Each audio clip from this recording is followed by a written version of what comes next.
Hi, this is Dina for Splitcoaststampers.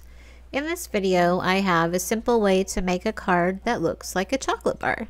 This is a mini slimline size, so I'm starting with cardstock for my base that is 7 inches by 6.5 inches, and I've scored at 3.5 inches on the 7-inch side for a center fold. Next, I'm going to cut 9 1-inch squares from the same cardstock, and then 9 3/4 inch squares. I cut these with my trimmer because I didn't have the right size dies, but if you have dies or punches in those sizes, you can of course use those. To give the squares a little dimension, I'm going to do a little scoring. My cardstock has a texture, so I'm going to make sure I'm working from the back side of the cardstock, scoring all around the edge so I end up with a raised border. Then I'm going to line up opposite corners on a score line and score across from point to point. And I like to actually start my line from the center out rather than starting at the corner and going down. It's so easy to catch that sharp corner and drag it in with the stylus, and then you lose your point. So here is what that piece will look like. For the smaller squares, I'm going to also flip to the back side and score around the edge, so that I have that raised edge border again.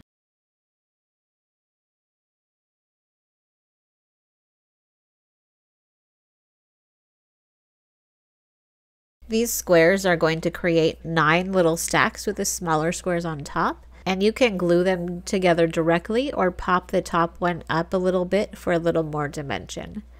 I popped mine up on some brown craft foam. If you have foam tape, you can use that too, but I love that this matched the color that I was working with.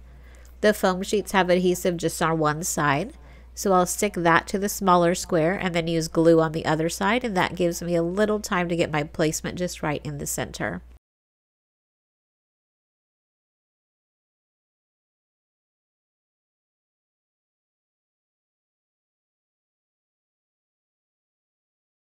I'll repeat those steps for the rest of the squares that I cut.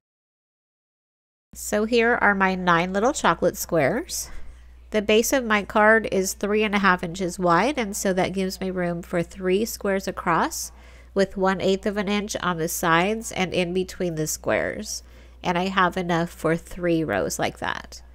I like to start in the corners, and then I can use those squares as a guide for the other ones.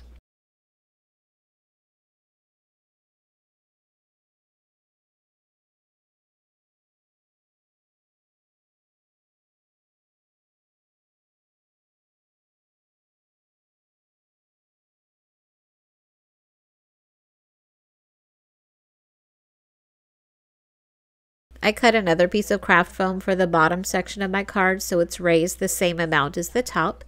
And this piece is just smaller than the area there, so it's 3 3/8 inches wide by 2 7/8. Next, we need a wrapper for the chocolate bar. I have a piece of brown cardstock that's a little bit lighter than the first cardstock. That is 3.5 inches wide and about the same height. And my foil paper is 3.5 inches wide and not quite as high, but that doesn't matter too much.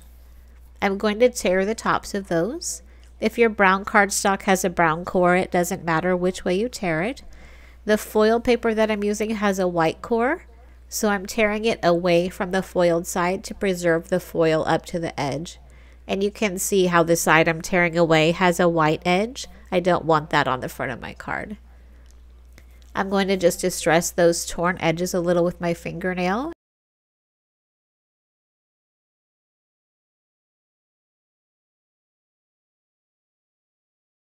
And then I'll stack them together and adhere them to my card like this. You can decorate your card front however you want. I added a fun sentiment and a couple of flourish die cuts to mine. I hope you'll have fun with these. Thank you so much for watching.